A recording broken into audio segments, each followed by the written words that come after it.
ശേഷം ഒരു വീഡിയോ ഇടാന്ന് വിചാരിച്ചത് കേട്ടോ. കാരണം ഇന്ന് ഒരു ഗിഫ്റ്റ് കിട്ടിയിട്ടുണ്ട്. സ്കൂളൊക്കെ പൂട്ടാനായില്ലേ. സ്കൂൾ പൂട്ടാനായ സമയത്ത് നമ്മളെ UP തന്നെ ഓരോ കിട്ടിയൊരു ഗിഫ്റ്റാണ്. അപ്പോൾ ആ ഗിഫ്റ്റ് സ്കൂളിൽ നിന്ന് കിട്ടി ഞാൻ പൊട്ടിക്കാതെ വന്നതേക്ക് വീഡിയോ എടുക്കണമെന്നുള്ളതിന് പൊട്ടിക്കാതെ ഇതുവരെ വന്ന് ഇനിയിപ്പോൾ പൊട്ടിച്ചു നോക്കുക. ഇതിൻ്റെ ഉള്ളിൽ എന്താണെന്നൊന്നും അറിയില്ല. ഓരോ ഒരു സ്നേഹോപകാരമായിട്ട് കിട്ടിയ സംഭവം.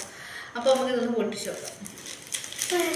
ഇത് കിട്ടിയപ്പം കണ്ണുകളൊക്കെ നിറഞ്ഞിട്ടുണ്ട്. കാരണം അടുത്ത വർഷം കുട്ടികളെ കാണാൻ കഴിയില്ലല്ലോ എന്നുള്ളൊരു സങ്കടത്തിൽ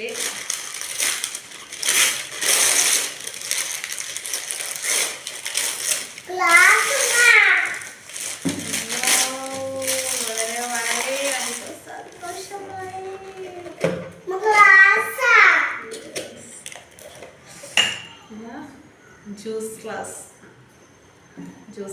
തന്നിട്ടുണ്ട് കേട്ടോ. അപ്പോൾ ഇത് തന്ന കുട്ടികൾക്കും പാരൻസിനൊക്കെ ഒരുപാട് നന്ദി. നല്ല സന്തോഷമായിരുന്നു. അപ്പം ഇതുപോലുള്ള അടുത്ത വീഡിയോ ആയിട്ട് വീണ്ടും വരാം. അതുവരേക്കും